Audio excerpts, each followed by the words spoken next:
सभासद बंधूंनी पत्रकार घेतलं. तर कारखान्याच्या बाबतीमध्ये सार्वजनिक मत व्यक्त केलं.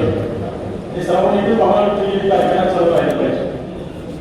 कारखाने विशेष सभा माझ्या माहितीला 18 मे झाली. तेव्हापासून कारखान्या संबंधित आम्ही 1 ते 2 महिने मुंबईला वारा केला. आम्ही 4-5 लोक बाबाची टोळी मी जातो. दुसरी टोळी कारखाना बंद राहिला पाहिजे यासाठी आम्ही कारखाना चालू व्हावा यासाठी जातोय. दुसरी टोळी गोष्ट गावाला जाते. त्यामुळे आपल्या सर्व माहिती आहे. विशेष सभा झाल्यात साखरेचा प्रस्ताव गेला तर तिकडे कारखाना चालवल्यावर आता प्रस्ताव मागून घ्यावा यासाठी आम्ही MC 2 आठवडी सरकार मंत्र्याला भेटलो. आम्ही सचिवांना भेटलो. सगळ्यांना भेटलो. प्रस्ताव मागून घ्यायचा. प्रस्ताव मागून घेतल्यानंतर पुन्हा मुख्यमंत्री साहेबांना भेटलो.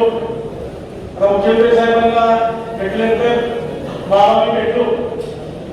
बाबांना भेटले म्हणजे सगळे मी यातून मार्ग काढतो आणि जे कोण सांगायचं सांगतो. आम्हाला असं वाटतं कारखाना चालू आहे. पुन्हा त्याच्या केबिनला गेलो. त्या ठिकाणी सांगितली आपल्या असं करता येणार आहे तर काहीतरी मार्ग काढतो. पुन्हा आठवडा गेला. आठवडा मार्ग घेतला. पुन्हा गेलो. त्या ठिकाणी सांगितले आता आवड कारखाना चालवलं. आम्हाला आतून बरं वाटलं. मला ते मार्ग घेतोय. आवडीला विचारलं. आवडीला आम्ही कारखाना जावं नाही. मुख्यमंत्री सांगितलं तरी चालवलं. त्यामुळे यातून एक शिकलो की घटनावर पद आहे तर मी काय केलं घटना जाऊ नये. त्यामुळं मुख्यमंत्री साफ फोटो बोलते निश्चित झालं आणि ऐकून बघण्यात आपल्या सर्वांना माहिती आहे. तर मुख्यमंत्री पदावर असलेल्या व्यक्तीनं अशा प्रकारे वागणं त्याचं चुकीचे. मुख्यमंत्री राज्याचे आहे. हे सर्वांना समान न्याय दिला पाहिजे आणि त्याला आपण युक्तीमध्ये आहोत. तरी जर मुख्यमंत्री एखाद्या व्यक्तीचं एका दोन-चार व्यक्तीचं ऐकून जर कारखान्यासारख्या सगळ्या संस्थेमध्ये जर हातकाने आणत असतील तरी आपल्या राज्याचं दुर्दैव आणि ज्या मागण्या हे कणकार घालून पाडण्याच्या आपल्याला पर्याय नाही. त्यामुळं निश्चितपणे सगळ्यांची मागणी तुम्हाला एक सांगतो. आपल्या सगळ्यांची मागणी कारखाना चालला पाहिजे. तो कसा चालवायचा तर बाबा महाराष्ट्र मार्ग काढतील काय महाराष्ट्र काढतील आपल्याला काय सांगतील. तर मला एक सांगा की आपली सर्वांची भावना जर कारखाना चालवा अशी वाटत असेल तर ज्यांच्या बोलणी कारखाना काढला त्याला काय वाटत असेल वाटते का? हा तुम्ही सगळं करत नाही. कारखाना बंदोबस्त त्यांना वाटतंय का? त्याची इच्छा आहे ना. परंतु तुमच्या समोर कारखान्याच्या समोर त्याच्या आजच्या काळाच्या अडचणी आहेत. त्या अडचणी आपल्या सर्वांना पहिल्या लोकांना माहिती आहे. देशामध्ये कारखानदारांच्या काय अडचणी माहिती आहेत. 2 दिवसापूर्वी फक्त MSP वाढली. 2 दिवसापूर्वी वाढली. एवढे दिवस आलो होते. परंतु या काळात साखर आता वाढत होते.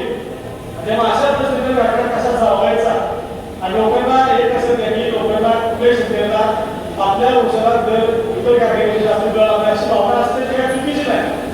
तुम्हाला कोणी याकडे चालेल का? चालणार नाही.